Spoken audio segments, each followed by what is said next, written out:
This morning, I'm going to give you the rest of the story. I'm going to tell you more about this deck. We're going to see the obvious today, and the obvious today is you're going to see the construction joint. I should have had someone here that is not paying attention in class, speak up and say, but the construction joint doesn't look fractured like that. Why is that? But no one did. So I throw erasers at all of you. I turn out the lights, put a bunch of pillows in the bags, and go around beating you all up with pillows. All right, so why is this construction joint not beat up like the deck? Well, that's part of the story, part of today's story. Today's story will be one of murder and mystery and mayhem. Today's story will begin with this image here. It's a very intriguing image. This is our reinforcement. Yet we see it right here. But right in front of you, you see another bar, a reinforcement. Now, is this bar a chair? That means it is designed to hold up the steel that's here at this location. Well, they're not wired together at this point, but perhaps further down they were wired together, and that's a little separation that took place. Perhaps they were there, but we see there's some paste between the two. So this is where the bar turns, and the wire would have been, it would be pretty snug there, but there is no snugness. Let me make up a word. There's no snuggling going on between these two. They're very close. They're intimate, but there's no snuggling. There's no snuggility there. It lacks snuggility. All right, there's no snugging. That snuggility is our first core, number A. Welcome to Mr. A and his mystery of the rebar, the reinforcement here. I go to the drawings and I find no snuggility supposed to be taking place there. I go to the drawings and I find no snugging, no steel that represents at that location. Now the box is, let's see to get this right. Oops. So the box is right about here. And I look at the BMAs also. And when I look at the BMAs, I mean these little ladies right here, the tight beams, it says number 3 rebars is placed inside there. And that might be 3/8 rebar at 6" on center. But we have a problem with this. So it's somewhere inside there. Our problem is that the engineer's report, the 40 report, the 40-year report, shows, and I went over this, I looked at these little specks of debris here. I zoomed out, then I zoomed back in looking for leaves and everything where he put his sample. This is important because everything's important to me. Everything must match up. So I go down to this image here. I dive in. Now I do see specks on top, right? I find my specks, but I don't quite find my leaf pattern to see where you put the sample. Now this presents as pretty nice.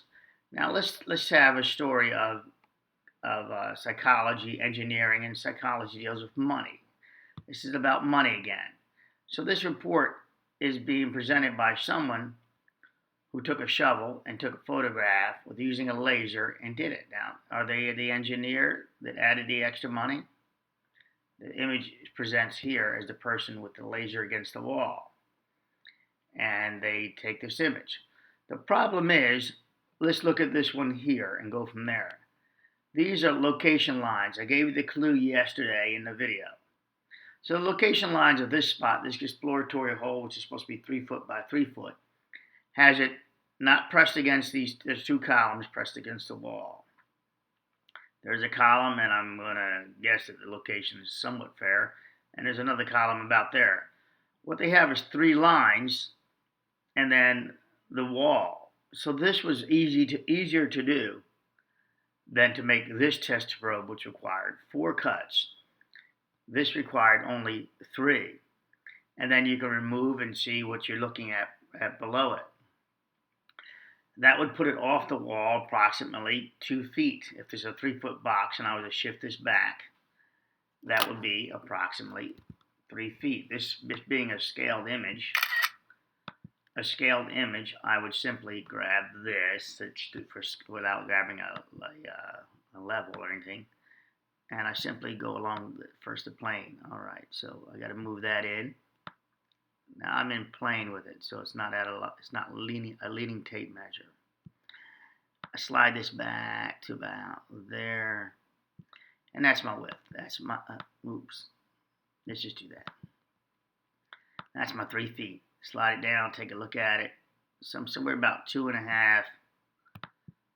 So there is 2.5 feet. Let's do this. This is verification a different way.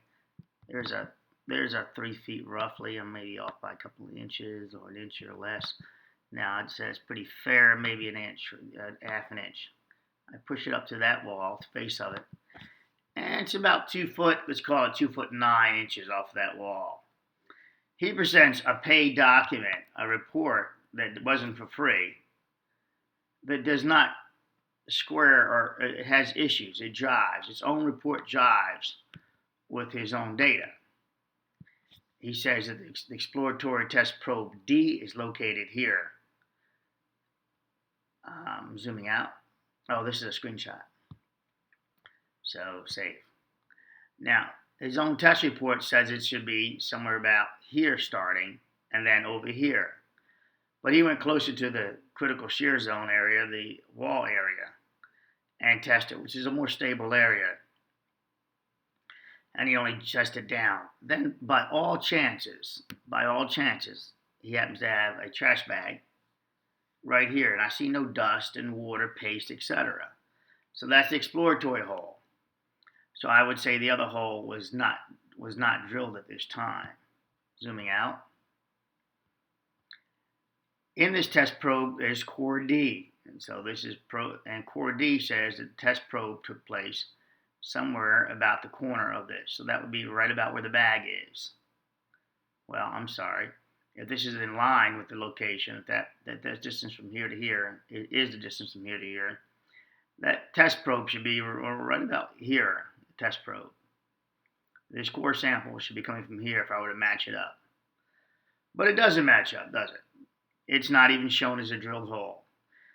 In fact, they only show one drilled hole, and that's right here.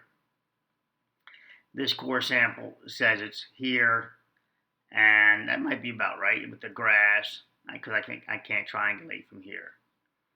And in that exploratory hole, the digging area with the 3-foot pad could be back here that we can't see. They show this pipe. This pipe will come in handy in a moment. And an exploratory hole, they run across rebar. Looking at the rebar and talking about it, it appears to present as the paste around it very tight and snug. You see, very tight and snug all the way around. It looks like the profile's good. There's no jacking off of the concrete around it. So this presents as, yeah, okay, like this one. This I'm not sure about if I want to call it waterproofing yet. This one I have no problem saying it's probably a waterproofing right here, and you see it peeling up like a hot tar. The hole presents as about a 10.5 inch deep hole. We look at the stones, you look real closely, and we see that there's no paste. There is no problem with the paste around the stone. It presents pretty tight. It doesn't show the full depth of the hole. Zooming out takes just a second to catch up. So this would be I believe is our D. Is that right? I think I got to go way out to get you your D. Oh, core C. And going again. Oh, I think it's going to be the nice surprise one. Yeah, I'm still zooming out, so This time I got the pages lined up, so we won't be doing much hunting here. We're just going to be listening to me narrate. So there is C right there. Test hole C, test probe C, and then that again would be D. And look at the core sample they present to us from C. Can you see it? Wait a minute. So here's test probe C's box. And then there's the hole there. See the hole? So the plant would come out handy. So the core sample is done there, right in front of the other side of the hole. So if anything, water would really penetrate right there, coming off the structure, and really create an issue here. I'm not seeing a water issue here, are you? We see some flaking. Well, maybe you did that when you did the hole, but nevertheless, it's just saturated with water at this location, and it's doing a damn good job. It's doing an A+ job. Doing an A+ job. Zooming out, we have just some soil surface. We're gonna now. Do you see that nice core sample in C? Let's see. Hold on. It's computer catching up. Take note of that beautiful. I'm being very facetious at this point. There is no core sample presented of C. All right, we're gonna circle back to this one. We're gonna circle the wagons. Now we come over to, they asked for 2 more samples to be safe. And then we come to here, and he said that he was 2'6" off the wall, which that might be about right. And then he did this pad 3x3. Well, he didn't quite, and he dug into it, but he has his probe about center line of his pad. Well, apparently that's too much work to actually make it center line of the pad of the 3x3. Nevertheless, a core sample has been made. I believe forward to that, there's that pipe again. Another core sample, a different pipe rather. A core sample has been made.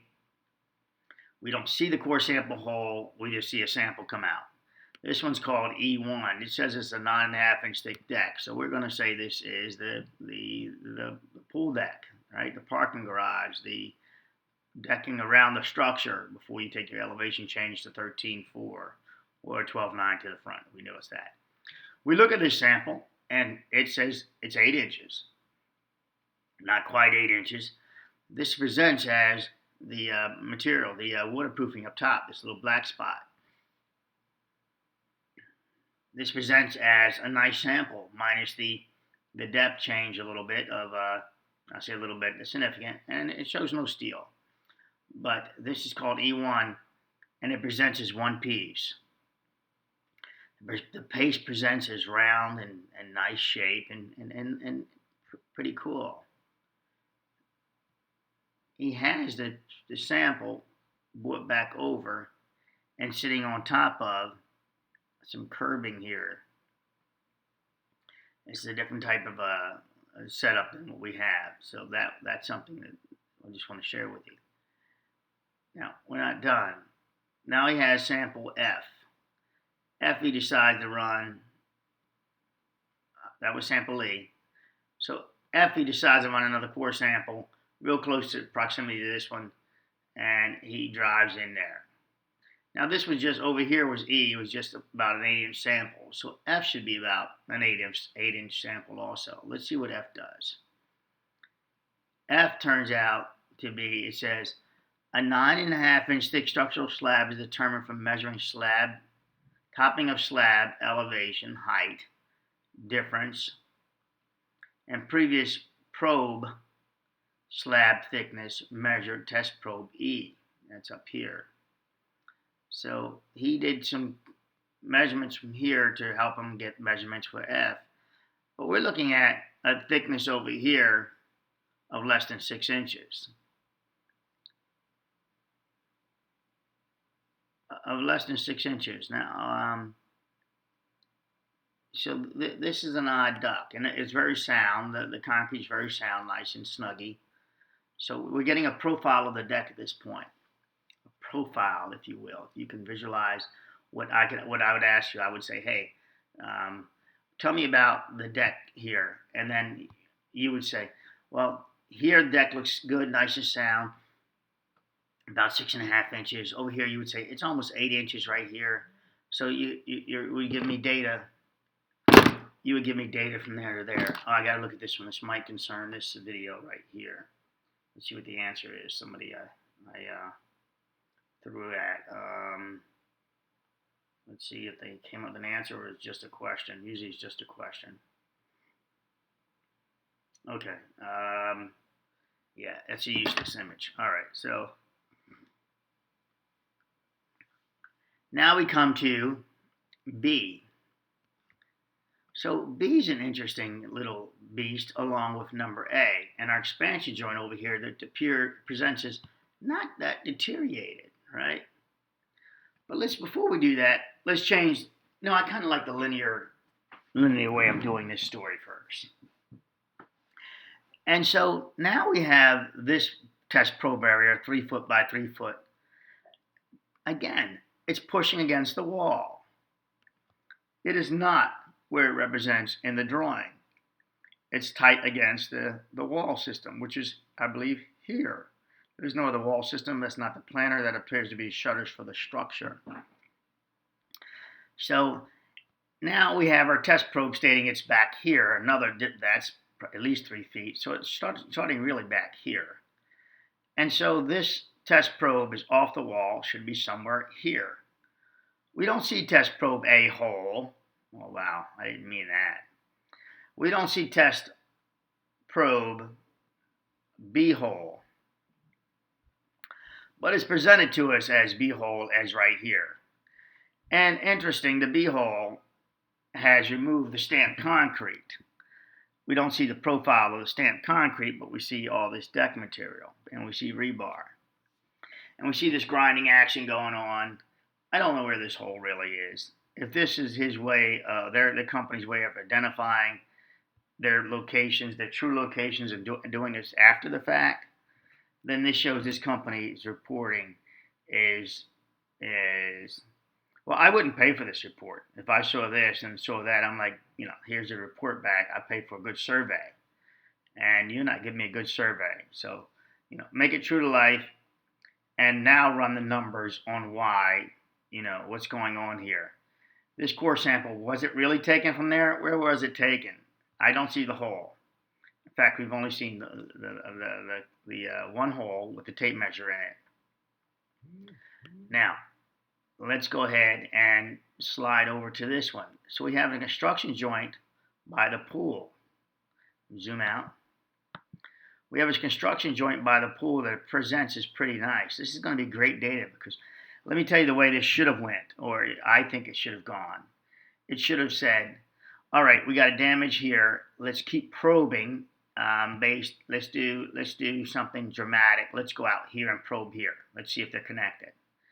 And now this crack is in this capacity. We went out 20 feet, 30 feet. Let's go over here 30 feet. All right, let's see if it made it over here from this direction. Let's see if it made it here. Let's box it. Let's box it in. Let's see how far it made, how far this debris is made. Okay, 30 feet, nothing. All right, come in, stay away from rebar. Come in another 10 feet. You can look at the stresses of the rebar and try to work from there. The tributary areas, that would be way over here. So let's see if it made it between the weakest point and deflected. So between this tributary, no, that's not the right drawing. So it would be the structural drawings.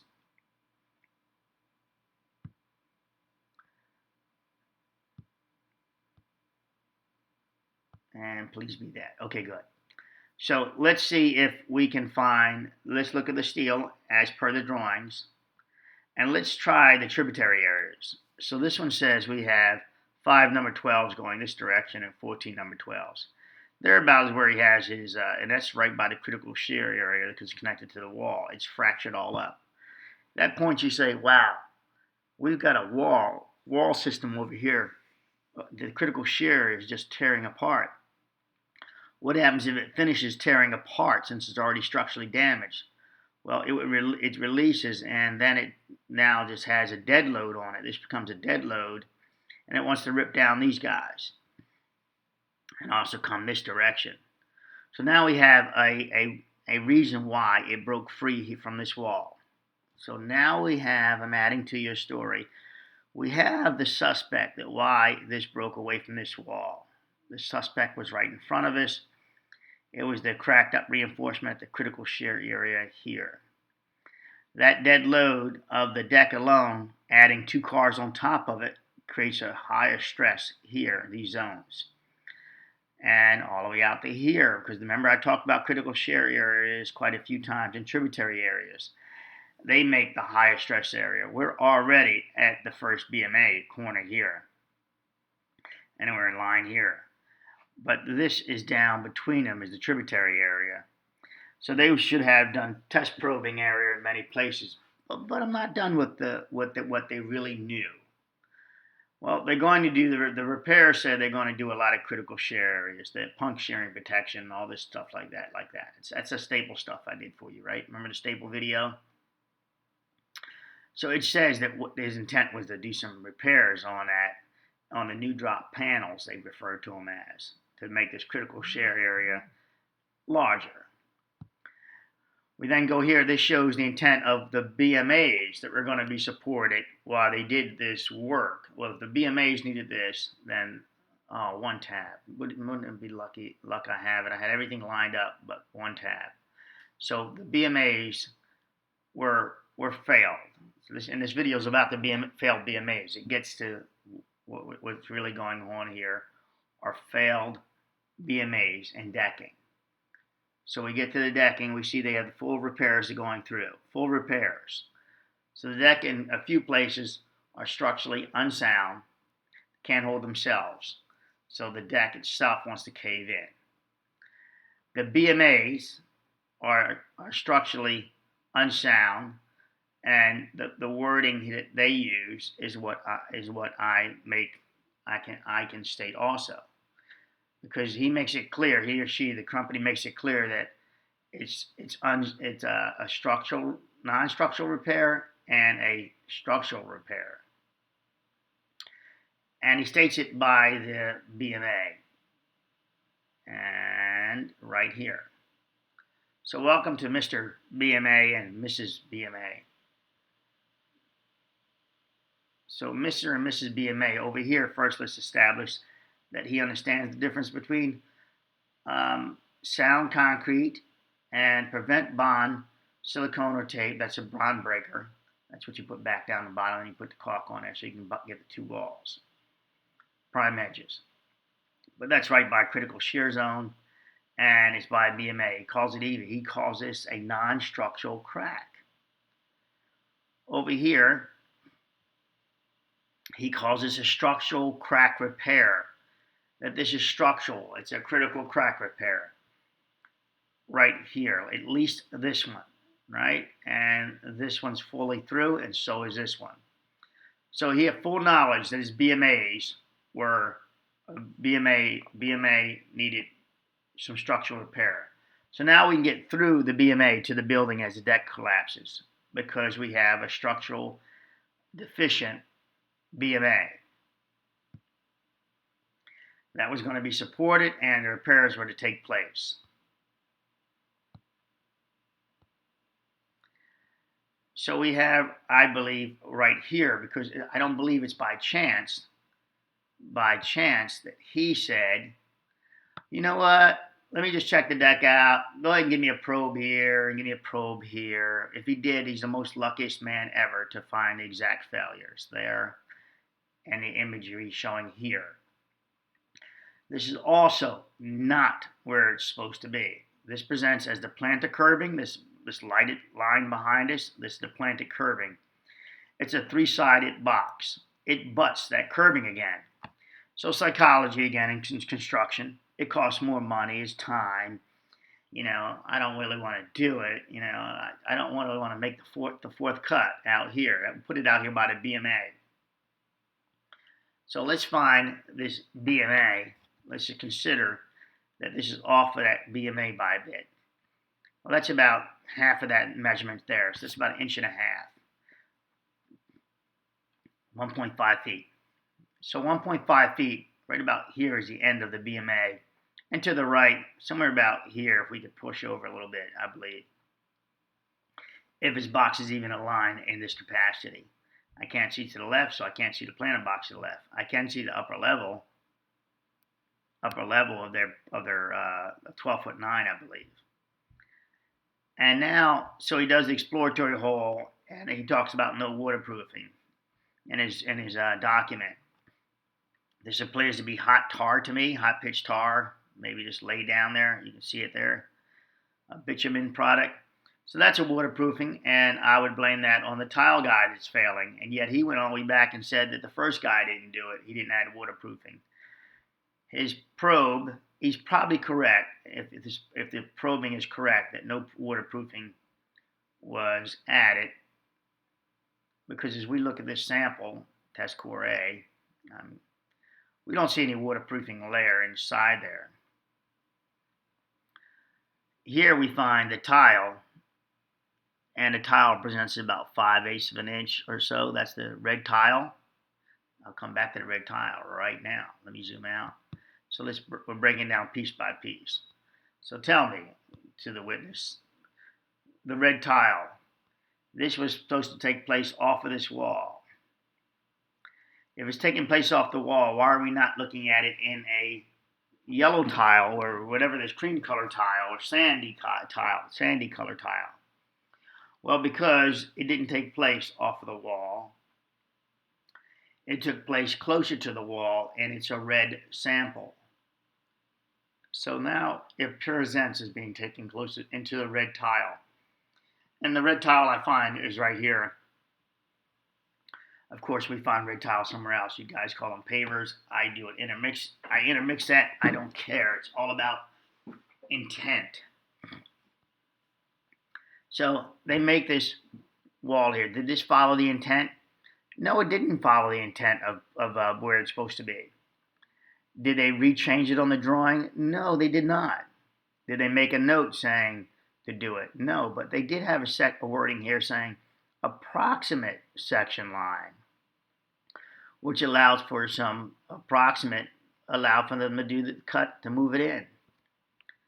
But I find this but as the drawings were presented, they should have, especially with the photographs, shifted this over. Simple as that. Shift it over and call it and say, now we're talking about it. Now it's an approximate section line. This is not stating approximate. This core hole is not stating approximate.